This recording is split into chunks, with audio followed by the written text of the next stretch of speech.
Buenas noches, queridos hermanos. Un placer verlos a todos en este tiempo tan especial, como así lo decía Belén, una cita divina con nuestro amado. Él estableció este tiempo y nosotros hemos venido a darle la gloria y la honra que Él se merece. Esto no es para nosotros, es para Él. Él así lo dispuso y es un tiempo establecido para que nuestros corazones estén dispuestos, estén rendidos. Es el tiempo de mayor honra deberíamos de tener. Es el tiempo en el que tenemos que realmente reflexionar en lo que Cristo Jesús hizo por nosotros. Esto que ustedes ven aquí, esta mesa, tiene una razón de ser. Esta mesa se le conoce como Ceder de Pesa. La última cena, la cena del Señor, la que todos conocen, en donde Jesús tomó el pan y tomó la copa y dijo las instrucciones a sus discípulos: cuando partieran este pan y bebieran esta copa, háganlo en memoria de mí.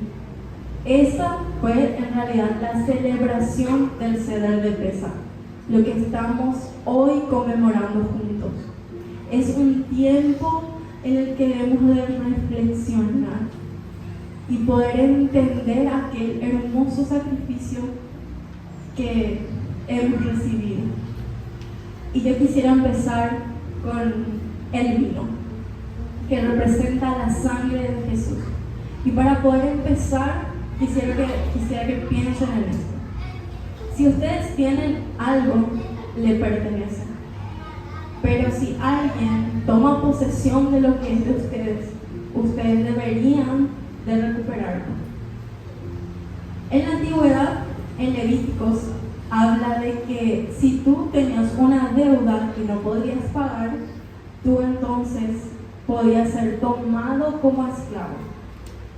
Pero podría aparecer un pariente redentor, así se lo conoce, que pagara un precio de redención por ti, por tu libertad. Toda la creación, toda la humanidad, nosotros fuimos y somos pertenencia de Dios. Pero trágicamente fuimos corrompidos por el pecado y esclavizados por la muerte. Y no hablo de una muerte física, sino que hablo de una muerte espiritual. Estábamos esclavizados, pero Dios mostró un plan hermoso, un plan perfecto. Desde el inicio, Él mostró un plan para recuperarnos como su posesión. ¿Se imaginan lo que es eso? Él quería recuperarnos nuevamente. El error era nuestro, pero Él hizo un plan para recuperarnos nuevamente. Y podemos ver esa sombra en una historia, en un acto redentor que también realizó Jehová, que fue en Éxodo. Podemos ver que Faraón reclamó la vida de los israelitas y los convirtió en sus esclavos. Pero Dios, ¿qué hizo? A través de Moisés lo confrontó y le demandó que le devolviera a su pueblo. Le demandó que ellos debían ser libres. Y si no, Él iba a tomar las medidas que fueran necesarias para recuperarlos. Pero Él endureció su corazón. El faraón endureció su corazón. Entonces Jehová tuvo que desatar la más terrible plaga por todo Egipto, para que ellos puedan ser liberados. Pero Él antes de eso le dio instrucciones a su pueblo y le dijo, les voy a parafrasear lo que les dijo, está en Éxodo 12, el 6 y el 7, dice: tomarán un cordero sin defecto y lo inmolará toda la congregación, y con la sangre de aquel cordero ustedes pondrán esa sangre en los postes y en los linteles de sus puertas. Y así Él entró en pacto con ellos. Era decirles: yo los voy a proteger de la muerte. Ustedes no serán tocados. Yo pasaré por alto sobre ustedes y no serán tocados. En ese momento, hasta ese momento, la sangre del cordero era una expiación. ¿Qué hacía? Cubría. Desde el inicio en Génesis podemos ver el Cordero con quien cubrió Dios a Adán y Eva. Desde ese momento Él ya estaba ideando su plan perfecto. Después de la caída, Él ya ideó su plan perfecto. De que aquel Cordero con que cubrió a Adán y Eva iba a ser una señal de todos esos eventos, esas sombras redentoras que iban a llevarnos a una redención definitiva. Y luego de eso, la humanidad fue esclavizada. Egipto y lo que es el pueblo de Israel esclavizado en Egipto representa al mundo de la humanidad esclavizada por el pecado que nos separaba de Dios. Pero Él, cuando envió a Jesús, su Hijo unigénito, por nosotros, dice en Juan 1:29, que cuando Él vio a Jesús dijo: he aquí el Cordero de Dios, que quita el pecado del mundo. Él en ese momento estaba pasando la sangre del Cordero de expiación, que solo cubría, y una vez al año debían hacerlo, a propiciación. Una vez y para siempre yo los voy a redimir. Y en Hebreos 9:12 dice: y no por sangre de machos cabríos ni de becerros, sino por su propia sangre entró una vez para siempre en el lugar santísimo, habiendo obtenido eterna redención. La sangre del Cordero que nos redimió. Todos esos eventos que ven en la Biblia que representan redención, Él los cumplió. Todo esto que ustedes ven aquí, Jesús lo cumplió. Estos símbolos proféticos fueron cumplidos en la vida de Cristo Jesús. Y dicen también en Colosenses 1:13-14: Él nos ha librado del poder de las tinieblas y nos ha trasladado al reino de su amado Hijo, en quien tenemos redención por su sangre, el perdón de pecados.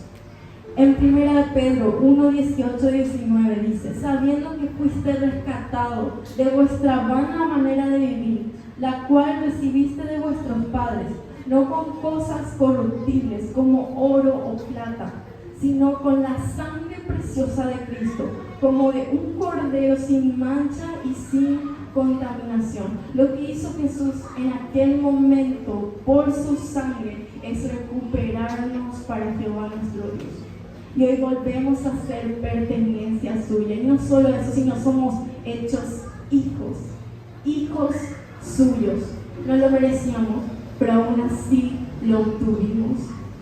Y en base a todo esto queremos que presten atención de las demás cosas que son símbolos proféticos que están aquí. Ahora Beba le va a hablar un poco del pan. Buenas noches a todos, bendiciones.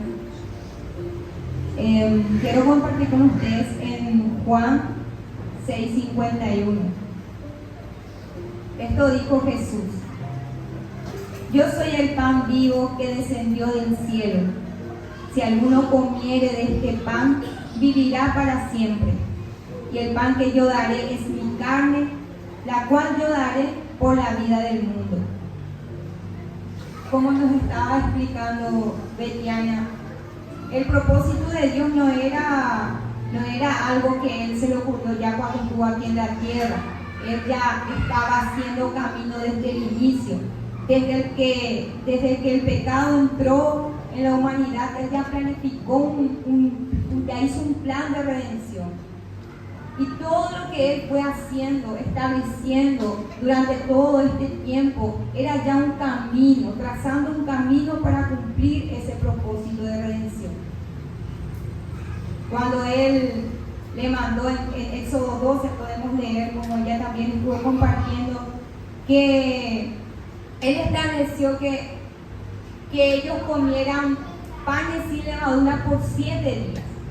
Y que antes de que llegue la fiesta de panes sin levadura, porque se conmemoraba una fiesta solemne de panes sin levadura, todas las familias de las casas tenían que limpiar sus casas de cualquier levadura. Era una práctica que se hacía año tras año. Hasta hoy en día se sigue haciendo esa práctica en Israel. De limpieza, quitar toda levadura de su casa. Ellos lo hacían obedientemente todos los años, tal vez no muy obedientemente según comprendemos, ¿verdad?, por la historia, pero ellos tenían eso y lo hicieron parte de su cultura y de su costumbre, tanto que está tan arraigado a ellos como está arraigado a nosotros la chipa. Para ellos esto es algo que ellos lo practican todos los años. Pero Dios no le mandó a hacer eso a ellos solo porque a él se le ocurrió que sería bueno, porque para recordar solamente que no tuvieron tiempo de leudar su pan cuando salieron de Egipto, porque eso es lo que se recuerda, que ellos cuando salieron de Egipto tenían que salir apresurados y no tuvieron tiempo de leudar su pan y tuvieron que consumir pan sin levadura. Entonces él les dijo que eso lo recordarían todos los años, y todos los años, hasta hoy en día ellos comen pan sin levadura por 7 días. Pero cuando Jesús vino, él dijo: yo soy el pan vivo que descendió del cielo. Y estando él esa noche de sed de pesa con sus discípulos, esa noche, una noche como hoy, él estaba con sus discípulos sentados. Él les reveló a sus discípulos que esa práctica que ellos venían haciendo años tras años era una representación de sí mismo. Era una representación de Jesús, porque él ya había preparado esos pasos para hacer él ese pan que nos iba a alimentar y que nos iba a hacer parte de él. Porque él dijo en Mateo 26: tomad, comed, esto es mi cuerpo. Él agarró un pan así como este, sin levadura, y les dijo: coman, esto es mi cuerpo. Y en otro versículo, en Lucas 22 también, él dice: esto es mi cuerpo que por vosotros es dado. Es en la misma noche, pero es en otra, en la versión de Lucas. Dice: esto es mi cuerpo que por vosotros es dado. Y ahí dice la frase que más nosotros conocemos y utilizamos, que es: haced esto en memoria de mí. ¿Por qué dijo él haced esto en memoria de mí? Porque ellos venían haciéndolo eso año tras año sin entender qué simbolizaba, qué realmente representaba ese pan. Y ellos le contaban a sus hijos, le decían: este pan es sin levadura, porque cuando salimos de Egipto no tuvimos tiempo de leudar el pan. Y tuvimos que comer pan, y Dios estableció que fuese una fiesta para que nunca olvidemos. Pero ese pan representaba el mismo cuerpo, el cuerpo de Jesús que iba a ser entregado por nosotros. Jesús no utilizó el pan para compararse, el pan siempre fue algo que le representaba a él, pero ellos aún no lo habían entendido, hasta esa noche que Jesús les dio instrucciones. Y yo me imagino esa noche en la que él les comenzó a explicar con tanta paciencia y con tanto amor que ese pan era su cuerpo. ¿Y por qué ese pan era su cuerpo? Porque la levadura significa pecado, significa malicia y falsas doctrinas. Y Jesús sabemos que no tiene ni pecado, ni malicia y nada de falsas doctrinas. Él es santo, Él es perfecto y Él vino a vivir una vida perfecta. Y hoy me ponía a reflexionar, ¿verdad?, en que cómo es Dios, porque Él eligió un pueblo y agarró un diseño del cielo y le puso a ese pueblo como parte de su tradición y de su cultura.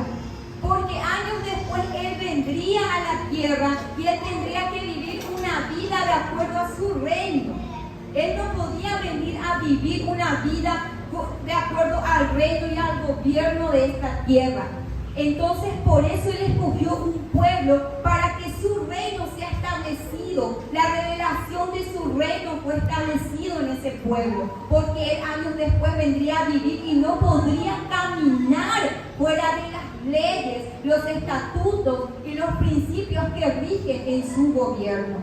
Entonces Él vino a hacer eso en la tierra. Todo estaba planeado, todo estaba encaminado para que Él venga y viva una vida santa y perfecta. porque si no hubiese leyes, si no hubiese un reglamento, un reino en esta tierra, en el que Él no fuera el gobernador, el rey, entonces Él cómo iba a venir a vivir una costumbre aquí o vivir una tradición con su familia. Él tenía que tener esos mismos pasos que ellos hicieron esa noche. Él tenía que participar, él tenía que revelarse, él tenía que explicarle a ellos por qué él hizo cada cosa como una sombra de sí mismo. Nada en la escritura es casualidad o coincidencia. Todo es parte de un plan perfecto, como dijo Betiana, un plan de redención, un plan de amor, un plan que tiene un propósito, que es reconciliar su creación consigo mismo, porque su creación fue corrompida, no solo nosotros, toda su creación, todos los animales, las plantas, toda la tierra fue corrompida por culpa del pecado, y su propósito maravilloso es reconciliar a su creación, lo que conocemos y aún lo que desconocemos, porque la Biblia dice que hay cosas que nosotros no vemos, porque así dice en Colosenses, que Él es Señor de toda creación, de la que vemos y de la que no vemos. Y toda su creación debe ser reconciliada con Él mismo. Entonces Él siempre fue este pan sin levadura, un pan sin pecado, un cuerpo sin pecado. Y nosotros, cada Santa Cena, hablamos de esto. Pero hoy entendemos también y hoy podemos dar un paso más hacia adelante y decir, fue una fecha como hoy, y de ahí es que sacamos esa costumbre. Fue una fecha como hoy en la que Él cenó con sus discípulos y dijo, cada vez que coman este pan, porque era cada fiesta que ellos celebraban la Pascua, y sabemos por Lucas 22, porque Lucas 22 empieza diciendo que Él estaba buscando un lugar donde pasar la fiesta de las Pascuas. Así que pueden leer Lucas 22 y confirmar que realmente ellos estaban celebrando la noche del ceder del Pésach. Pero Él no iba a poder cenar con ellos al día siguiente ese cordero, porque ese cordero iba a ser Él mismo.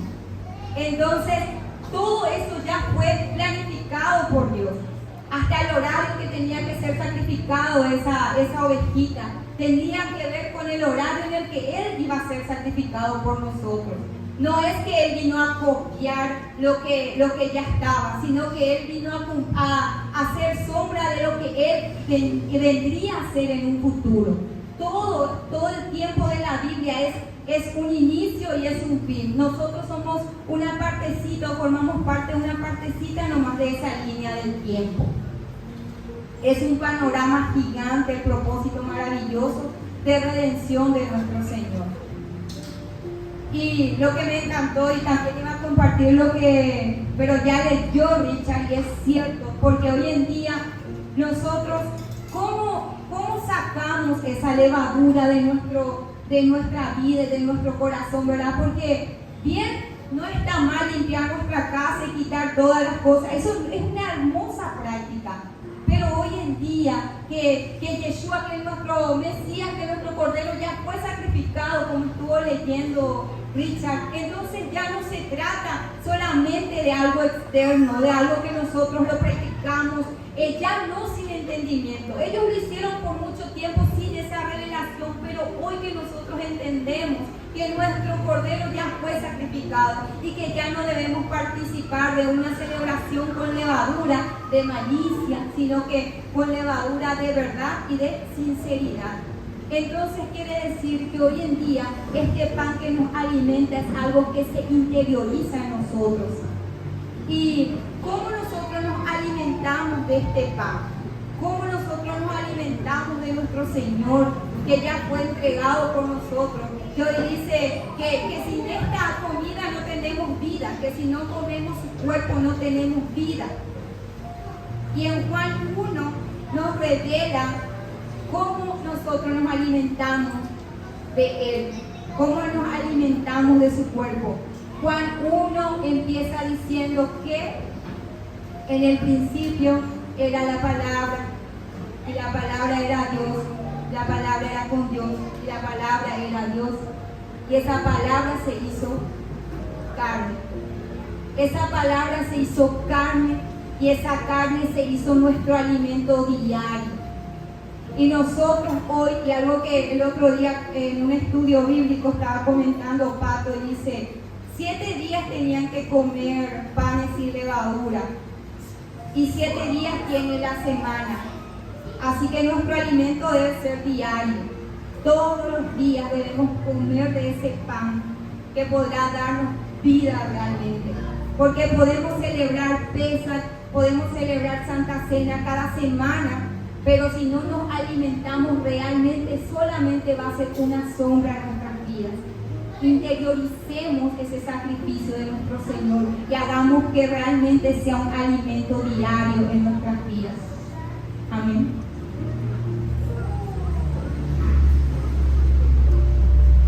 Buenas noches, hermanos. ¿Qué tal? Les saludo con la paz del Señor.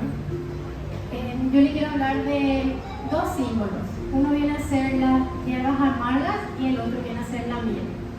Yo voy a ser realmente breve, porque voy a explicarles cómo es que yo entiendo más que nada lo que viene a ser la Pascua.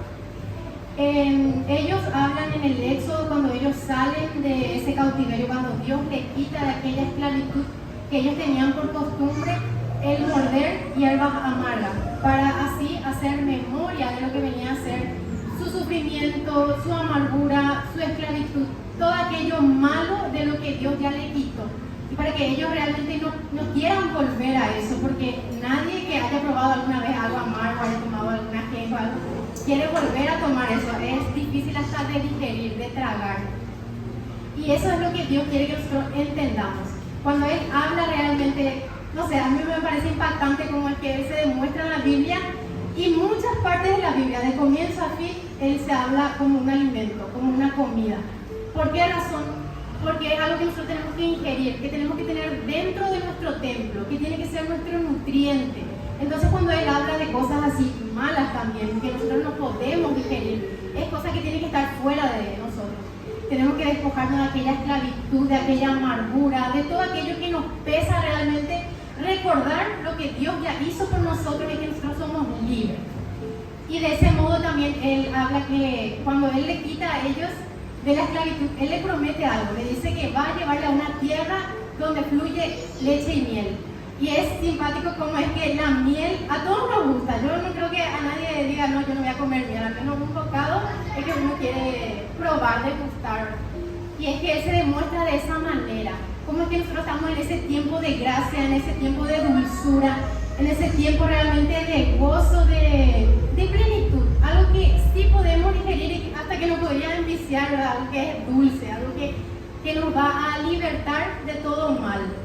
Entonces cuando nosotros entendemos lo que viene a ser Dios y que como Él en todo momento quiso que nosotros le tengamos por dentro, que sea nuestro alimento constante, que sea algo que nos nutre, que nos limpia, que nos libra de todo mal.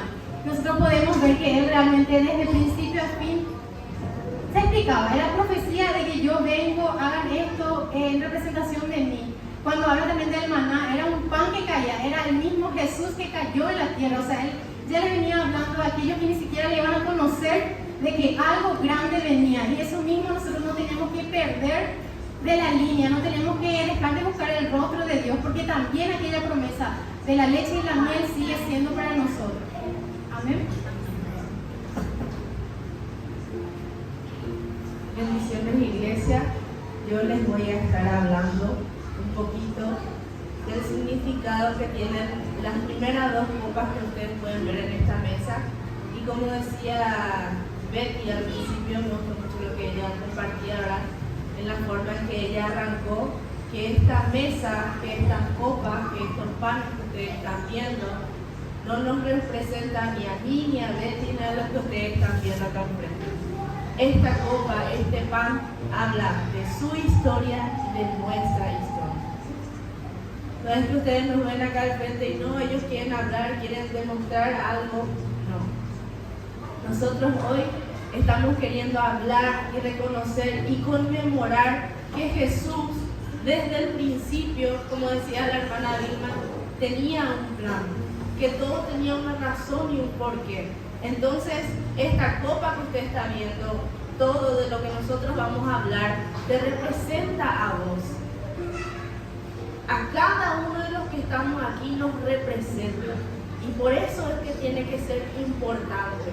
Cuando yo venía estudiando en la semana, ya antes, volviendo a repasar, porque sabía que se acercaba esta fecha, les voy a decir, eso sí es de mí. Yo sentí tanta vergüenza, porque le dije al Señor tantas veces, he hablado y he compartido, sin saber realmente el significado y el porqué de las cosas.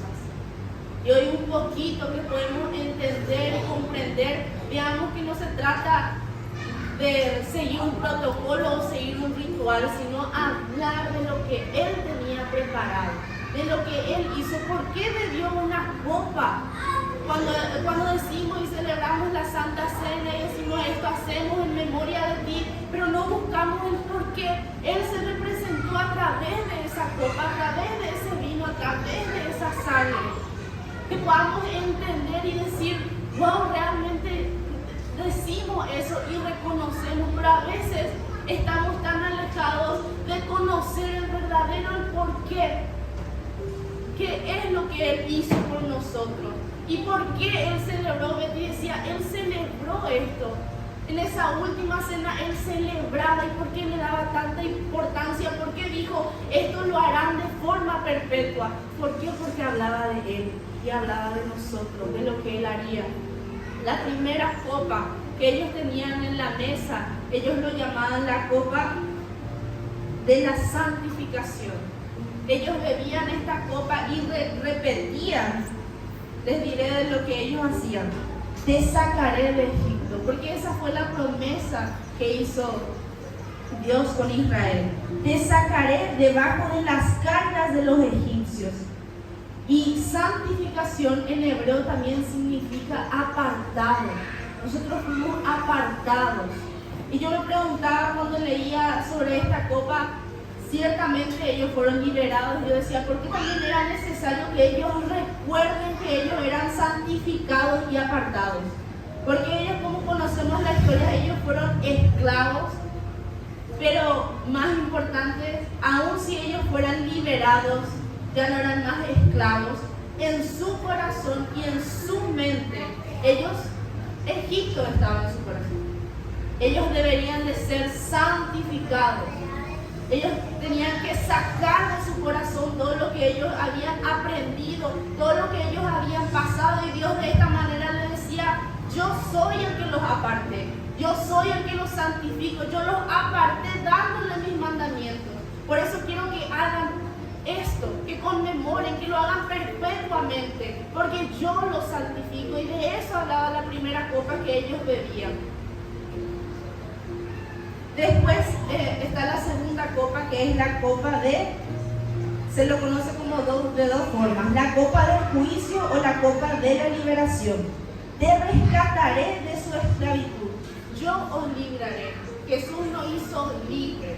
¿Y de quién nos hizo libre? Por eso es tan importante conocer y reconocer y buscar cada cosa. ¿Qué es lo que Él representaba? ¿Qué es lo que Él hablaba? Él mandó un juicio sobre Egipto, pero ellos estaban en ese lugar.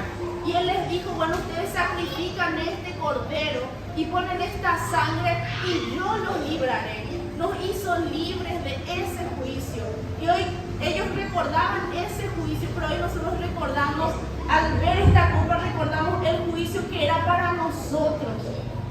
Ese era, nosotros teníamos un juicio de muerte a causa de nuestra desobediencia, porque la historia de Israel representa nuestra historia. La historia de Egipto, como decía Betty, representa aquel mundo en el cual nosotros estábamos apartados de Él. No conocíamos sus mandamientos, no conocíamos su gracia, y hacíamos y vivíamos comiendo o bebiendo sin saber el porqué. Pero Él nos liberó y Él nos hizo conocer que ese juicio que Él mandó, Él nos dio una forma de darnos liberación, de salvarnos, de pasar de largo. Ese es el significado, de pasar, porque cuando ellos ponían esa sangre, el juicio pasaba de largo. Y hoy no es solamente esa sangre del cordero que nosotros recordamos la sangre de nuestro Mesías, de nuestro Salvador. Y no es poca cosa. Yo le había dicho al Señor, Señor, yo no quiero llorar, pero desde que llegué lloré. Yo no quiero llorar no porque quiero mostrarme fuerte y que yo sé hablar. Yo quiero que, Señor, que verdaderamente podamos comprender y entender y aún más yo seguir entendiendo por qué es tan importante aquel sacrificio que tú hiciste por mí. Que fue por amor, que fue por redención, que fue para darnos libertad. Hoy somos libres, hermanos. Hoy recordamos ese salto a la libertad. Por eso es que estamos aquí juntos, porque creemos en esa misma cosa. Quizás lo hacíamos antes sin conocer, pero hoy conocemos. Y hoy con total libertad podemos decirle, Señor, yo bebo de esta copa, porque yo sé que tú me santificaste, tú me sacaste de esa vida de pecado, tú me sacaste de ese mundo en el cual yo vivía, en el cual yo era esclavo de mis propios deseos, en el cual yo era esclavo de las cosas del mundo, pero hoy soy libre, y no hay juicio contra nosotros. No hay juicio contra nosotros. No hay nadie que pueda venir a señalarte. Satanás no puede venir a decirte, tú eres un pecador, hay un juicio sobre ti. Somos pecadores. Pero que Él hizo que pasara de largo aquel juicio. Amén. Ahora van a seguir la hermana Mari y va a seguir hablando de la tercera copa. Buenas noches. Yo les quiero hablar de la tercera copa, que es la copa de la redención. En Éxodo 6 dice: y yo os redimiré con brazos tendidos y con juicios grandes. El significado de redención es comprar, redimir o rescatar. Lo que hizo Jesús por nosotros, Él nos rescató, nos redimió de la culpa del pecado. Y esta tercera copa simboliza esa tercera copa que Yeshua tomó con sus discípulos, que habla en Mateo 26, 27, dice: y tomó la copa y habiendo dado gracias, les dio: bebed de ella todos, porque esto es mi sangre del nuevo pacto, porque por muchos es derramado para remisión de pecado. Y os digo que desde ahora no beberéis más de este fruto de la vid hasta aquel día que lo beba de nuevo con vosotros. Yeshua cumplió esta tercera copa. Él cumplió con su vida misma, con su sangre. En 1 Corintios 6:20 dice: porque habéis sido comprados por precio, glorificad pues a Dios en vuestro cuerpo y en vuestro espíritu, los cuales son de Dios. Esta es la copa de la redención que Jesús tomó. En Mateo 26:39 dice: yendo un poco adelante, se postró sobre su rostro y orando y diciendo: Padre mío, si es posible, pase de mí esta copa, pero no sea como yo quiero, sino como tú dices. Él cumplió esta copa con su vida misma. No fue fácil cumplir esta copa. En ese monte Getsemaní que Él sudó sangre, pero Él cumplió esta copa. Y como dice también, consumado es, hecho está. Él hizo ese sacrificio por nosotros, porque la culpa era nuestra, el juicio era para nosotros, pero Él vino y cumplió. Él tomó nuestra causa, Él se puso en rescate con su vida misma por nosotros y por amor de nosotros. Así que la tercera copa le voy a dar a Pato. La cuarta.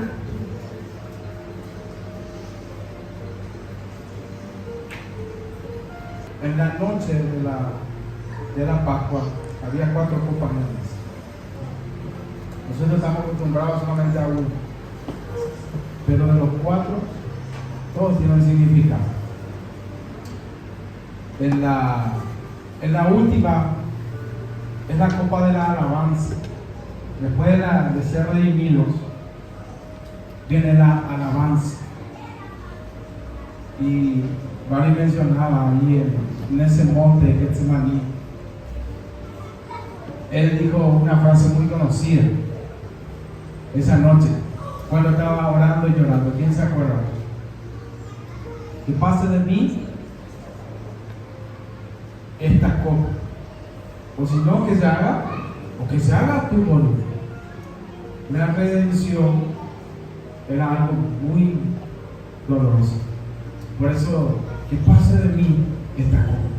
Y ahí ustedes, cuando ustedes van entendiendo todos los significados de que habló Lady Barbie, todo tiene significado. Eso es, por eso Jesús dijo eso. Y ahora la alabanza, la última copa, es una copa que en algún momento de nuestras vidas todos vamos a disfrutar con él. Esta ceremonia de la última copa tiene algo muy particular que me encantó. Ellos tenían una tradición, y era de cantar salmos. Cuando agarraban la última copa, ellos cantaban salmos. Y voy a decir, Jesús, ahí a los discípulos, ellos tenían por costumbre. Yo siempre les digo a ellos, Jesús celebró la fiesta de la Pascua hasta los 32 años. A los 33 Él fue la Pascua. Porque la Pascua es Jesús. La Pascua es el Cordero. Entonces, en el cántico que ellos tenían en la última copa, ellos decían, a ver, si Él no hubiese hecho el milagro de guardarte de las plagas, ¿Él sería suficiente para ti? Y todos decían, sí, Él es suficiente. Si Él no hubiese hecho el milagro de cruzar ese mar, ¿Él sería suficiente para ti? Todos decían, sí, Él es suficiente. Y entonces recitaba varias cosas de lo que si Él hubiese hecho o no hubiese hecho. Entonces ellos decían, sí, aún seguiría siendo suficiente para mí. Esta frase me llevó a reflexionar, y voy culminando unos minutos más, en unos discípulos muy amados que siempre estaban juntos. Eran, desde un corito me acordé y dije, Pedro, Juan y Jacobo en el barquito.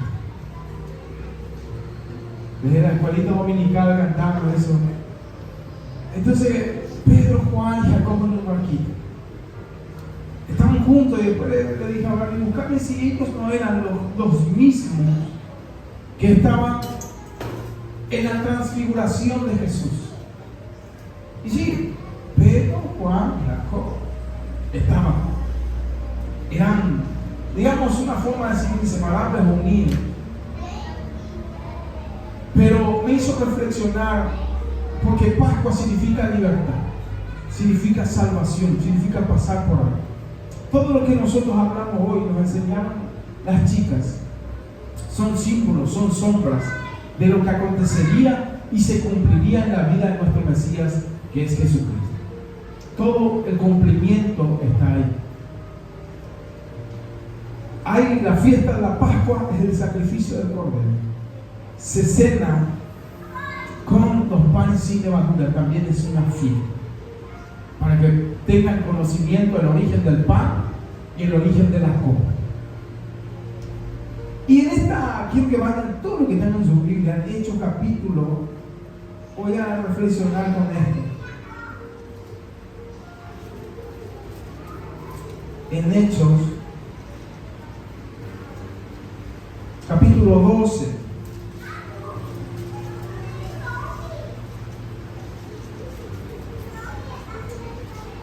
Y yo decía, ¿será que cada vez que ellos que conmemoraban los discípulos Pascua o Pesach o Pascua lo mismo? Yo decía, ¿será que siguen cantando la misma frase? Eso, yo lo estaba reflexionando. ¿Será que seguían cantando la misma frase? Si tú no hubieses hecho esto, ¿aún sería suficiente para ti? Y En el versículo 12 dice: en aquel mismo tiempo el rey Herodes echó mano a algunos de la iglesia para maltratarles y mató a espada, adivinen a quién, a Jacobo. Y Jacobo era hermano de, dice ahí al lado,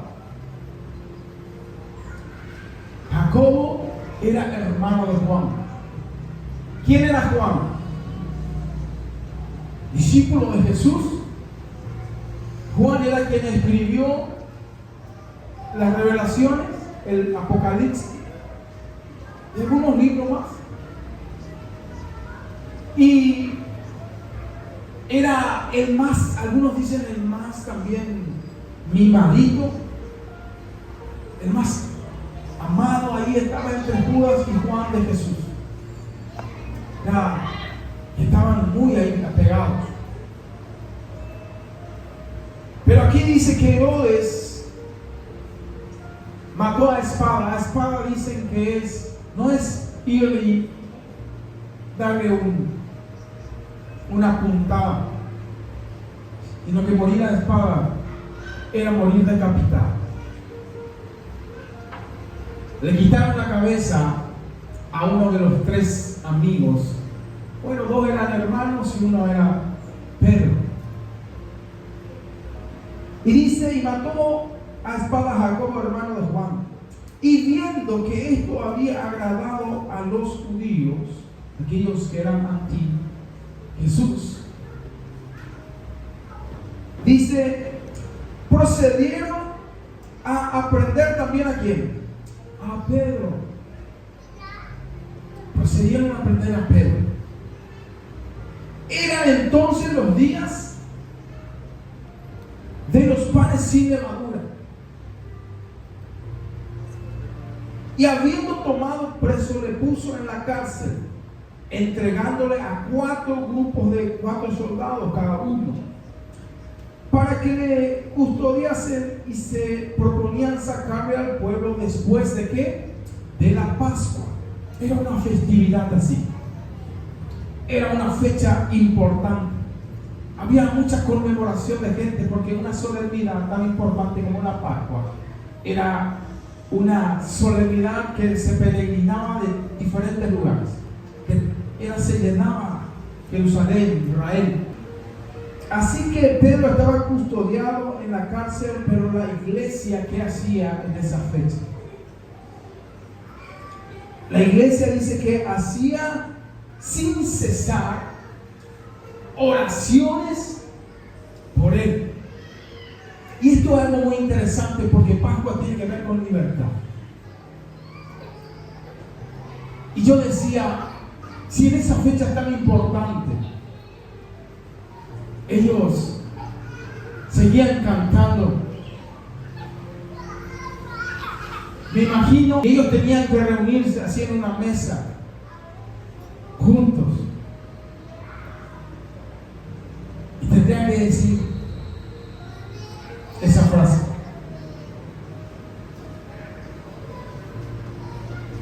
¿aún es suficiente? ¿Valió la pena? Pedro encarcelado, ¿aún sigue siendo suficiente para vos? Pedro encarcelado, toda la comunidad cristiana en angustia, en preocupaciones, porque todos sabían que la sentencia a Pedro era muerte. Todos sabían que Pedro ya no estaría con ellos. Todos sabían que Pedro moriría. Y todos decían, ¿aún él sigue siendo suficiente? Estamos muriendo y vale la pena. Pero estos dicen que ellos oraban sin cesar. Y eso me hace entender que a pesar de los procesos difíciles que estaban pasando, de persecuciones, de problemas, de dificultades, ellos decían, aún Él es suficiente para mí. Él es suficiente para mí. Él es suficiente. Dicen que oraban sin cesar. Oraban, clamaban, pedían por Pedro. pedían por sus vidas. Y en Pesach, en Pascua, que tiene que ver con libertad, dice en el versículo 6, y cuando Herodes le iba a sacar, aquella misma noche estaba Pedro durmiendo. Y dice, entre dos soldados, sujetos con dos cadenas.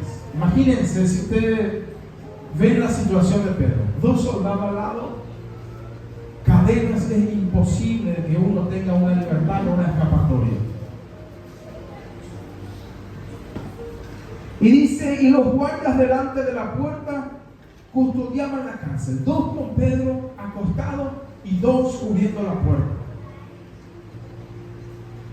Y he aquí, hay algo extraordinario que sucede, algo tan profético. Cuando alguien clama, ora, busca, llama, a pesar de las dificultades, a pesar de los procesos y problemas, diga, Él es suficiente.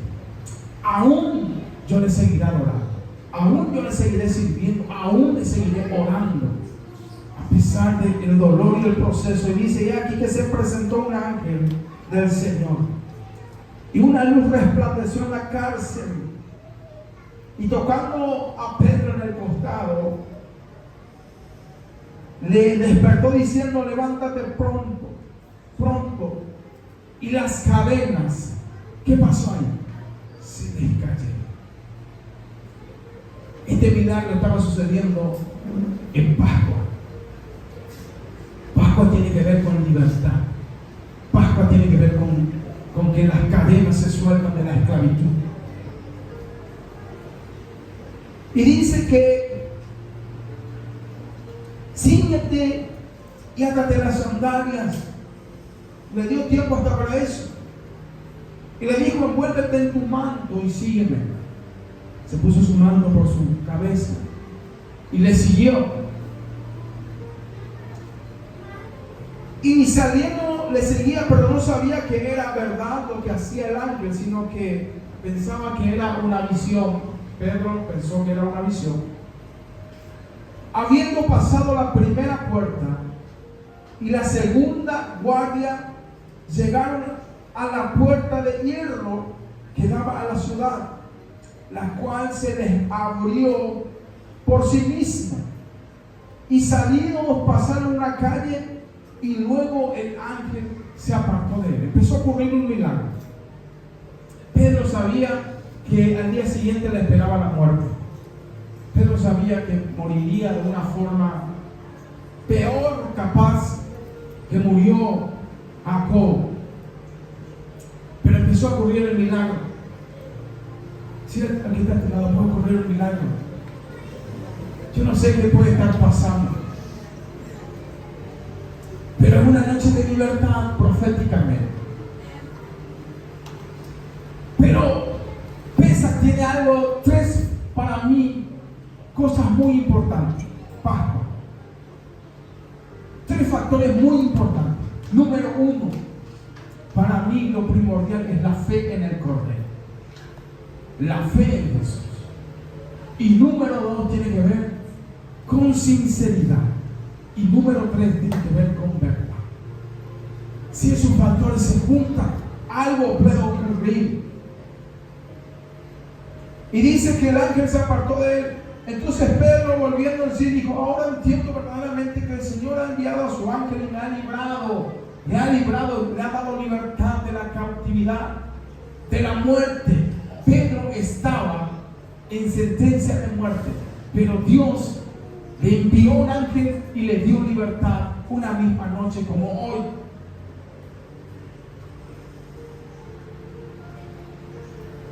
Dice,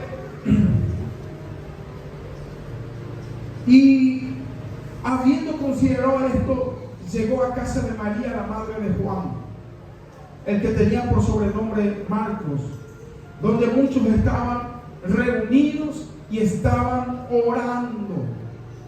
Cuando llamó Pedro a la puerta del patio, salió a escuchar una muchacha llamada Rode, la cual, cuando reconoció la voz de Pedro de gozo, no abrió la puerta, sino que corriendo adentro dio las nuevas de que Pedro estaba a la puerta. Y ellos le dijeron: estás loca, porque era imposible que Pedro salga en libertad, porque todos sabían de la situación que se encontraba. Pero ella aseguraba que sí era. Entonces ellos decían: es un ángel. Mas Pedro persistía en llamar. Pedro se había escapado y nadie le abría la puerta. Entonces: ¡hey! ¡Ábrame! ¡Soy yo! ¡Soy libre! Y alguien dice: no es un ángel. Pedro, por favor. Mas Pedro persistía en llamar, y cuando abrieron y lo vieron, se quedaron atónitos, asustados, ¿no? Pero él, haciéndoles con las manos señas de que se callasen, les contó cómo el Señor le había sacado de la cárcel y dijo: haced saber esto a Jacobo, hermano de Jesús, y a los hermanos. Y salió y se fue a otro lugar. Quiero decirles que un día también Pedro estaba encarcelado. Y yo digo, en la situación de Juan, ellos celebrando de una forma de decir, no con una alegría o gozo, porque el alma capaz estaba quebrantado y angustiado. Estaban con mucho dolor en su interior, con mucha tristeza, pero a la vez ellos decían: aún en esta tristeza, Él es suficiente para mí. Aún en este dolor, Él es suficiente para mí. Aún en este momento de tribulación, seguiremos cantando salmos. Él es suficiente para mí. Y cuando ellos seguían y clamaban y oraban, algo sucedió en la cárcel. Algo pasó. La esclavitud empezó a suceder un milagro. Dios envió ángel y Pedro se le soltó las cadenas, y entre los guardias empezó a caminar. El Cordero tiene algo muy importante. La sangre de Cristo te muestra el camino a la libertad. La sangre de Cristo te guía por el camino de salvación. La sangre de Cristo te muestra el éxodo. El éxodo significa salir. Cuando ellos fueron libres de Egipto, caminaron hacia el éxodo, hacia la salida. Los panes sin levadura representan el pecado y la esclavitud. Ellos salían a la libertad y hacia el éxodo, dejando lo leudado atrás, el pecado atrás, y caminaron hacia una nueva vida. Eso representa la paz, la libertad. Y Pedro caminó en libertad. Pasó una puerta, pasó otra puerta, pasaron los guardias, había una puerta más difícil que pasar, y lo pasó caminando. Dios rompe cadenas. Dios hace milagros ahora. La sangre de Cristo tiene poder, y eso lo sabemos. Pero necesitamos fe, necesitamos creer, y necesitamos adorar, necesitamos tener ese corazón que, a pesar de las circunstancias, Él siga siendo suficiente para ti. Yo te preguntaría en esta noche, ¿qué pasaría si Él no hubiese hecho el milagro en tu casa? ¿Qué pasaría si Él no hubiese sanado o no hubiese librado? ¿Qué pasaría si Él no hubiese hecho ese milagro en tu casa? ¿Aún le seguirías adorando? ¿O estás aquí porque Él hizo? ¿Está bien? Pero ¿qué pasaría si Él no hubiese hecho el milagro? Tu fe estaría intacta, tu fe estaría aún firme.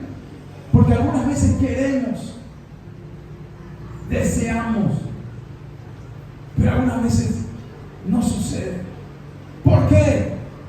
Porque Jacob tenía que morir. ¿Por qué Jacob? ¿Por qué tenía que, de los tres amigos tan cercanos? ¿Por qué Pedro? ¿Por qué Juan decía: mi hermano, que compartíamos todo, que caminábamos con Jesús, que estábamos siempre, éramos lo más íntimo de Jesús. Le quitan la cabeza. Pregúntale a Juan, cuando lo veas en algún momento: ¿qué pasó, Juan, en Pascua? ¿Tú seguiste adorando? Quisiera saber qué te pasó por la mente esa noche, cuando no pasó lo que quisiste. ¿Qué pasó? ¿Por qué a Pedro sí y a Juan, a Jacobo no? Pedro fue libre y Jacobo no. Él sería suficiente ahora. Entonces hay veces que suceden cosas en nuestras vidas, que por ahí no ocurre el milagro o no pasa lo que deseas. Quisiera preguntarte si Él sigue siendo suficiente para ti. Esa es la pregunta. Es una noche especial, es una noche donde sí puede ocurrir milagros. Es una noche de libertad donde las cadenas pueden soltarse. Yo invito a que te pongas de pie un ratito. Vamos a orar un segundito. Y después todos aquellos que quieran conmemorar el sacrificio que hizo por nosotros, pueden hacerlo también. Pero yo no quiero terminar sin antes decirte que Él es suficiente, que Él siga siendo suficiente para vos. Que no dejes de adorar, que no te canses de cantar, no te canses de honrar, no te canses de lo que estás haciendo por Él, porque Él es suficiente. Todo lo que Él hizo por nosotros, Él dijo en la cruz: consumado es. Ya no hay nada que pueda. Consumado es. Ya está. Te di libertad, vos estás libre, pero necesitas caminar por la libertad. Sos libre, sí, necesitas tomar la dirección correcta, a un camino, a un éxodo. Si estás en un camino equivocado, eres libre. Ahora recupera tu rumbo y toma la dirección correcta. El camino es Jesucristo, la verdad es Jesucristo, la vida es Jesús, el Cordero es Jesús. Él nos libró, nos limpió, y hoy es una gran oportunidad que vos vuelvas a tener un encuentro, una reconciliación, que vuelvas a tomar el camino, que vuelvas a ser sano, y que ores por una libertad, que ores por un milagro, que ores por una salvación, que sigas orando por tu familia, que sigas orando por tus hermanos, que sigas orando por lo que deseas y querés y anhelás. Ahora es la voluntad de Él, no es nuestra voluntad. Por eso Jesús dice: si tú quieres quitármelo, esta copa, quítamelo. Pero es tu voluntad y no es la mía. Pero aún así yo seguiré cantando. Ojalá que todos tengamos ese corazón.